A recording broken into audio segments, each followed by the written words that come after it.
नैना रसोई में लगी हुई है।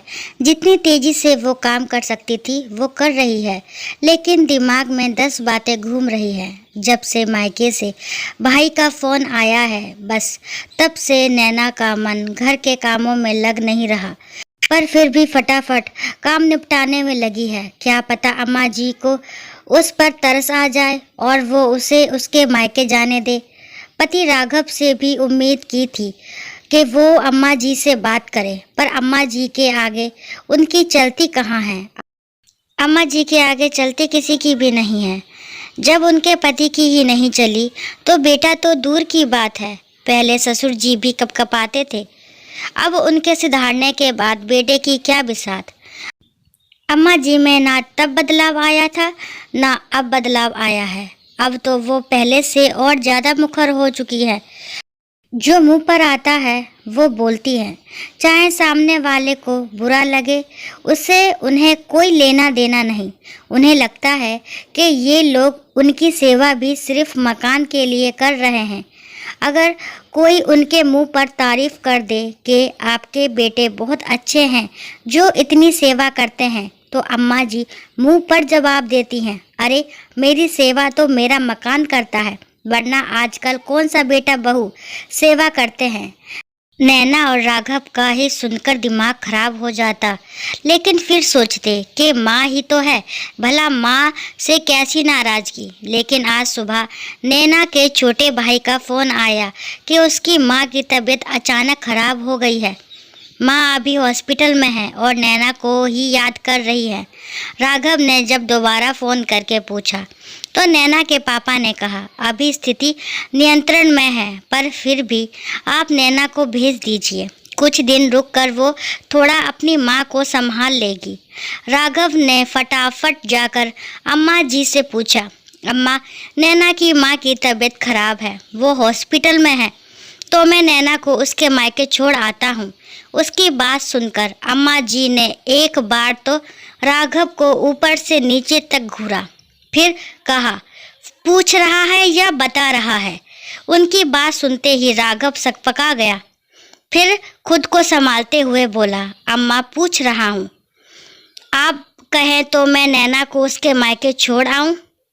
अब उसकी माँ की तबीयत खराब है तो घर में एक औरत का होना ज़रूरी है, और आप तो जानते हो उसका भाई तो अभी छोटा है, उसकी शादी भी नहीं हुई।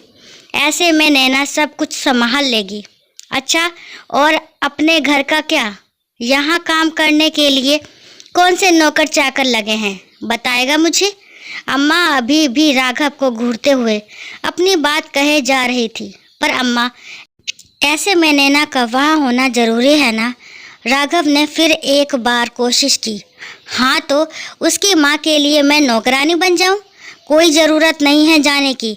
उससे कहो घर का काम करे, घर संभालेगी ये। खुद का तो घर नहीं संभल रहा है, इससे मायके का घर संभालेगी। उसके आगे राघव कुछ कह ही नहीं पाया और नैना चुपचाप रसोई में अपने काम में लग गई। थोड़ी देर बाद देखा तो पड़ोस वाली जमुना काकी अम्मा जी से मिलने के लिए आई और आकर अम्मा के पास सोफे पर विराज गई।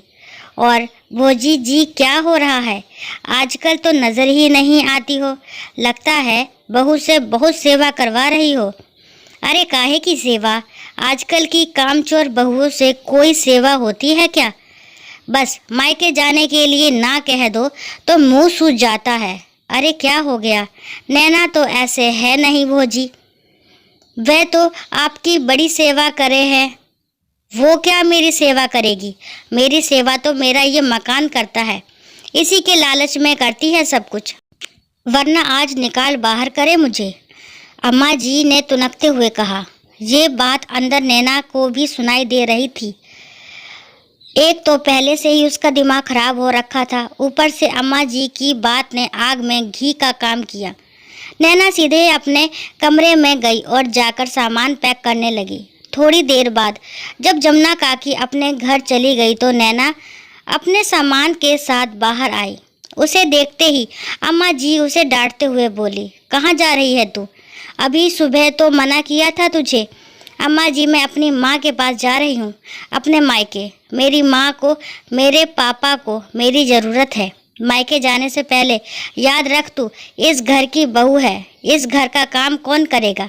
रोटी कौन तैयार करेगा? नैना अम्मा जी की तरफ मुड़कर मुस्कुराई और बोली, अम्मा जी, अपने मकान से कहिए रोटी बनाकर दे दे।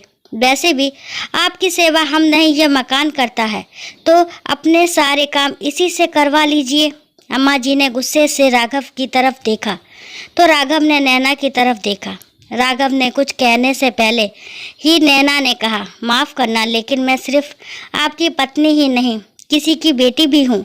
आखिर राघव कुछ ना कह पाया और नैना अपने बेटे मन्नू के साथ मायके के लिए रवाना हो गई। अम्मा जी गुस्से से राघव को बोली, तू रोक नहीं सकता अपनी पत्नी को? कैसे जवाब देकर चली गई? यही सिखाया है उसके माँ बाप ने? माफ़ करना अम्मा, ये उसके माँ बाप ने नहीं सिखाया, ये तुमने सिखाया है। और वैसे भी कुछ गलत नहीं कहा उसने। तुम ही तो कहती थी कि तुम्हारा मकान तुम्हारी सेवा करता है, तो अब करवा लो अपने मकान से सेवा। अगर यही सब चलता रहा तो मुझे भी अपने परिवार के लिए कुछ सोचना पड़ेगा, कहकर राघव चुपचाप अपने कमरे में चला गया। पीछे अम्मा जी हाथ मलती रह गई। दोस्तों, आशा करती हूँ ये कहानी आपको पसंद आई होगी।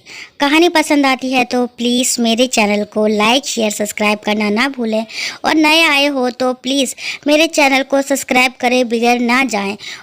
प्लीज़ मेरे चैनल को सपोर्ट करें और कहानी को लास्ट तक सुनने के लिए थैंक यू।